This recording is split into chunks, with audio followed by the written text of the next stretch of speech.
Hey Waffle Gang, I do hope you're well. My name is Mark and today we're checking out some more Reddit stories. And if you do love a Reddit story, why not consider hitting that like, subscribe, maybe that notification bell too. And let's crack on with today's first story. Much love, guys. Now, today's first story comes from the True Off My Chest subreddit from Letmebealonehuh, who says, my wife left me after she got in shape and now wants to get back together. I'm not sure why I'm posting this. I probably want some validation as my life turned upside down recently. I, 32 male, was married to my wife, 33 female, for 4 years, and we had a great marriage so far. I was madly in love with my wife. She fell into depression mainly due to a job in 2022. I tried to support her in every way and suggested her going to the gym or doing any kind of sports to de-stress. I had my own depression episode before we got married, and what saved me was going to the gym. She agreed to that and we started going there together. I could not go as frequent as in the past since my workload got heavier after my promotion. However, I tried my best to be there with her. She used to be a bit chubby, which I loved, and after seeing some changes with her body, she started to go there regularly. It also helped with her depression and she got better. I was really happy to see her get better and livelier. She looked more confident, got more aggressive in bed, and so on. However, after a while that confidence level started to affect our relationship for the worse.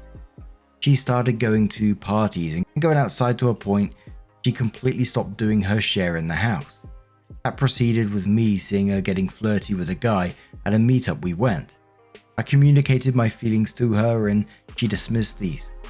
After several of these, I had to sit her down with me and told her that she is riding on her newly found confidence and emotions right now. I clearly stated she should not make decisions or actions according to that confidence right now. I know it well. It was one of my worst traits. I used to be extremely emotionally driven in the past. I suggested we go to a marriage counselor and all hell broke loose. She said vile things to me, like how she realized she settled down with me after getting better and she could do much better than me. She said I am insecure and other things. This woman used to be the sweetest person on earth, and I was shocked hearing the things she said to me. She filed for divorce the following month, and I did not hear much from her other than some lawyer talks. Our court seeing is scheduled to be next month, and my lawyer told me there is a high chance it'll be concluded then. There is not much to share. Similar income, only shared asset is our joint account, similar savings and no kids. House is my mum, so it's out of division. I accepted my marriage is going to end like that. Last week she called crying and told me she regrets everything. She apologized over and over again, but I felt disappointed. Not angry, not sad, but just disappointed. She did not text me nor call me even once since the divorce started. I did not even know where she was since she just left the home. I told her there is no going back now. She's been messaging me non-stop. My family supports my decision and tells me I should not back down. My in-laws were shocked when they heard about the divorce. They're now telling me to rethink everything. I will 99.9% not back down. But as I said, just looking for validation and maybe wanted to vent. Thank you for reading. Now, the usual Reddit brain in me is saying that, she's got fit, she's met someone at the gym, they're having a good time and they wanted to take it a bit further, started the divorce proceedings, then it didn't work out and now she's coming crying back to you. May not be the case, but that was my first initial thoughts. Not always correct, of course. But for me in this, like yourself, you're just wanting a vent, you're not after advice, but I wouldn't be able to stay with someone like that after they left me and said they could do better than me. How'd you ever unhear those words again? I mean, you just can't.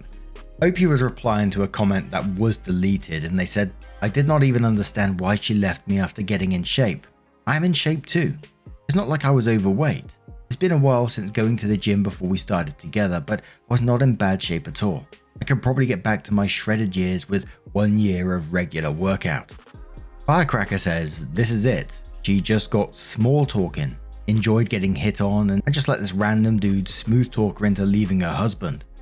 Basically, Classy says, I doubt the guy wanted her to leave her husband. He just wanted to tap it. Mouth says, I'm a personal trainer at a private strength gym. You're 1000% right. I've seen this happen so many times. These people get a little bit fit and all of a sudden start making rash decisions based off their newfound sense of worth. The amount of married women that have tried to sleep with me, I can't even count. Many Keat says it didn't work out with the better guy she wanted to leave you for, so now she wants to get back to the safe option. You loved her when she was chubby and she wanted to throw that away for a guy who probably only liked her for her new looks. You were right not to take her back. Firecracker says again, this is it exactly. She was talking with someone else and jumped ship to get with the better person. She either got a reality check after the high she was on wore off, or she saw who this person really was and quickly realized what she did. So around 6 weeks or so later, Opie came in with an update and says we're officially divorced. There was not much to share, so it went smooth as butter according to my lawyer. I'd never talked to her other than through lawyers as much as she wanted me to. She tried to talk to me one-on-one and get closure, but I just do not want that. It's not that I do not care why she left me, what she did during that time. I just do not want to know. I've been living without her for months now. At first it was difficult and I cried all night, some days, but after a few months I feel like I came to accept everything. What peace will it give to learn what and why when I already accepted everything other than hurting me? For once, I want to prioritize my peace of mind in this whole process. My parents and friends are here to support me, and I'm glad that I have such a great support circle. As for what my plans are, renovate my office room in the house, get back to the gym and live my best life.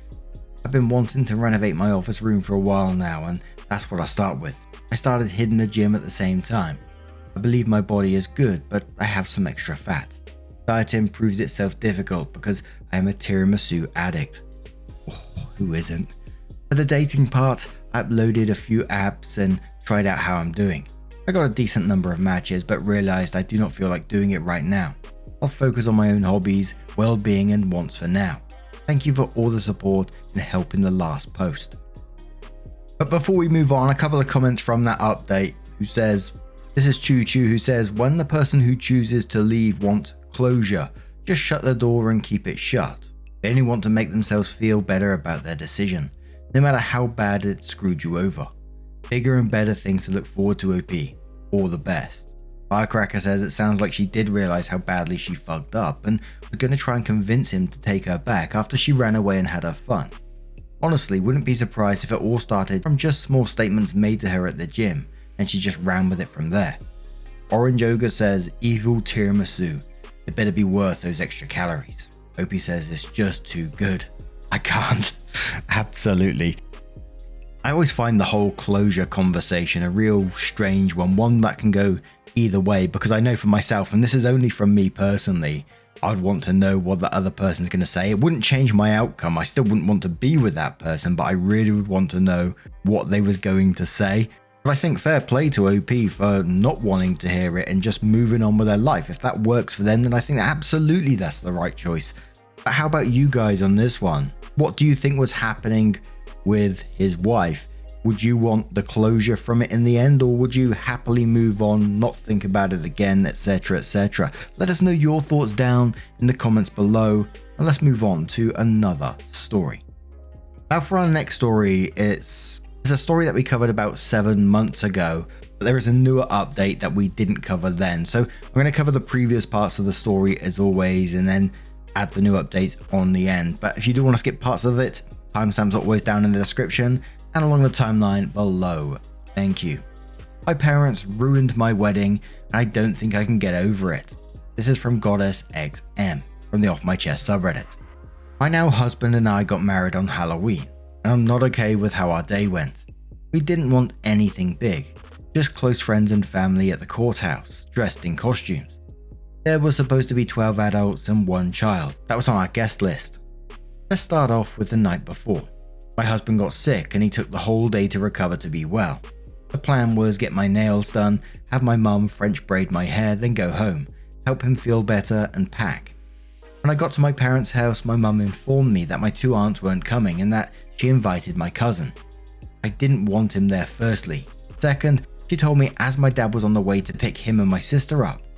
I love my cousin, but I'm not close with him and he's an alcoholic that everybody enables. My small reception was not dry and she promised me he wouldn't be a problem. The reception was at my parents' house, so she was busy cleaning. I still needed to comb my hair out, and she wanted to surprise me with decorations.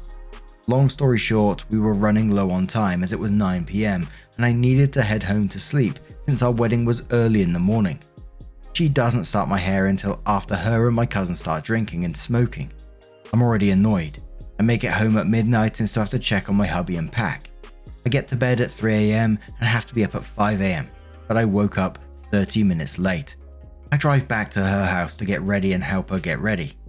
When I get there, everyone is sleeping because after they put up the decorations, they stayed up drinking and smoking. Already running late and stressing because the veil I made myself wouldn't stay. My cousin starts rushing me. My parents start fighting loudly and I'm already exhausted. We make it to the courthouse, get married, and I got a handful of pictures, but everyone else is in like 30 pictures. I got one pic that I liked and only 10 were taken. We get brunch and only my friends are talking to me and my husband, and everyone else isn't paying attention to us. My mum keeps saying, "I'm a mother-in-law today." My friends have to leave. They let us know in advance, so now it's just my family. My cousin is super drunk and won't stop talking. No one is listening to me, and the only person that keeps checking on me is my husband. Eventually I get overwhelmed and check into our hotel to take a nap. 2 to 3 hours later, we head back to the house to give everyone a second chance. But they are clearly more intoxicated and loud. Cuss words are flying. My husband tries to calm me down by telling me to start playing our wedding playlist that we made ourselves. The entire time my cousin is complaining about the music. He wants us to play more hardcore rap. Now, I wasn't opposed to song requests and even play some songs he requested. Every song that wasn't his, he complained, asking me to turn it off or ask why I would play this song. Our first dance was to "Can I Have This Dance" from GoddessxM, and he asked me to turn it off. When we were ready to cut the cake, no one came and took pictures. No one was even in the room with us because my cousin was drunk rapping his hot mess bars. My wedding day didn't feel like my day. I had no say in anything. No one paid attention to us, and I have one picture. This was supposed to be the happiest day of my life, but here I am. I'm crying at 4:32 AM on Reddit. No sleep, while my husband sleeps peacefully.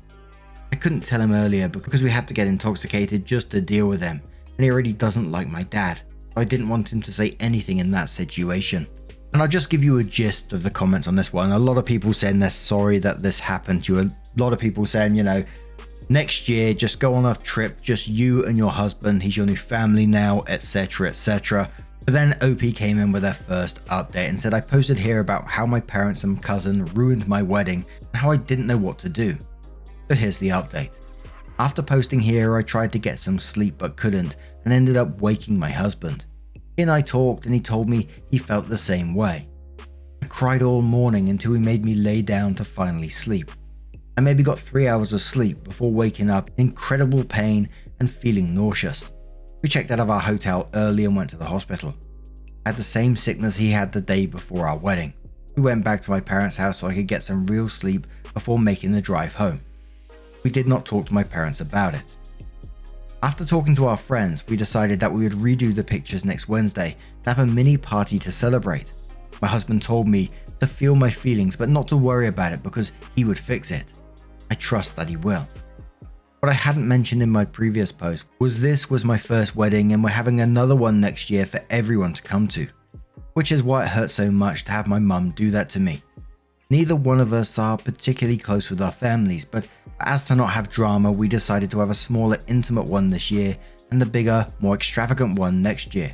After what happened with this wedding, we both made a decision that my mum would never have the opportunity to do this to me again, and she will have no say in the next one. We did eventually talk to my mum about her actions, and it went about as expected. She made herself to be the victim and made me out to be the bad guy. She used my aunt's passing as an excuse to invite my cousin. She also told me she asked if he could come, but doesn't see that she gave me no way to say no. She doesn't understand how she ruined our day. "I'm sorry you feel like I ruined your day," was the apology I received. Eventually I gave up trying to get her to understand how she ruined it and the fact that we weren't mad at her, just extremely hurt. I did tell her there was no way for her to make this up to me, and apparently that was the wrong thing to say. I grey rocked her until she got off the phone, and cried into my husband's chest until he made me laugh. As for going no contact or low contact with my parents, I was already low contact with my dad for things in the past, and I'm currently low contact with my mum. But she doesn't get that. She's called me 20 times today alone, and I haven't answered once. I'm working on processing things that happened in childhood, but I can't get over the fact that they're my parents. I know with everything that has happened, not even just my wedding, that I should be no contact with them. For some reason, my heart won't let me. Low contact for now. We appreciate the comments you guys left, and he really enjoyed reading that he's doing a good job. I really did pick a good one, and even though our wedding day wasn't what we wanted, I did marry the love of my life. It continues to prove that to me daily, and I've never been happier. Unless something of more significance happens, this will be the only update. Thank you again, and I hope you all enjoyed your Halloween.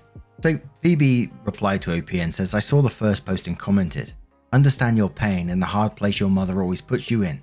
It's a never-win situation. You might want to read The Borderline Mother. It's long and textbook-like, but it really helped me process my situation. I would do it on an audiobook in increments. It's a lot. It really helped me through, and I think it might be helpful for you too. I couldn't do no contact either because they know how to drill guilt into us like it's their fucking oxygen. I'm very low contact now, and the guilt isn't so bad, and I have more peace in my life. I wish the same for you. Your big celebration is going to be magical. Opie says my husband and I started dating. He helped me start to realize how much guilt she's drilled into me, and this was the first time in my life that I didn't allow it to work. It hurts because I've always put her feelings before my own. But I'm a wife and plan to have kids. I can't keep doing that. He's helping me, and as much as it hurts, I want better for our kids. So Opie comes in with another update and says, hi, I saw this story on TikTok the other day. My husband actually sent it to me. He told me I should give you all an update, so here it is. We're not having a second wedding. We might have a party, but we're definitely just going on a trip somewhere. We decided that we shouldn't feel obligated to do another one for the sake of others. Nor should we give my mother the chance to do this again. Also to the people on TikTok, I'm 21, non-binary and black. My husband is 22 and black. Someone said my family was Mexican coded, and I thought I should clear up my age. Also, just because I love HSM doesn't make me white. Ever since I heard, can I have this dance, I knew that was going to be my first dance. Contrary to popular belief, I do have a backbone. What was I supposed to do? My dad already picked up my cousin by the time my mum told me she invited him, and no matter how loud I yelled, none of them were listening to me. I feel like some of y'all never had to contemplate going no contact with a parent, let alone a black mother. The level of guilt and grief when we realize you have to for your sake. I wish that on no one. Also, my husband and family got along well until our wedding. Whoever was invited was because we both wanted them there. He felt like the day wasn't about us as well. He doesn't like my dad, and I don't like my dad. The only reason he was there was it's his house and he's married to my mum. We are extremely low contact with my parents. We haven't talked since I got my non-apology. That's the level I'm comfortable keeping it at. I'm standing on my boundaries for the first time in my life. I would like to say I posted the original on off my chest for a reason. It wasn't bothering me. I needed to vent somewhere. I frankly don't care what people think. For those of you who left comments about your experiences or tried to help me with understanding my parents by offering me books to read, I thank you. For those who said my husband will get sick of dealing with my parents and leave me, he's been with me for 3 years before we got married and has done nothing but reassure me. He's been with me when I've cried over my relationship with my father, and he's still here as I'm coming to terms with my mother. I have a truly great man, and I'm nothing but thankful for him. Edit to add, the reason I didn't hire a photographer was because my mum is the picture taker of the family.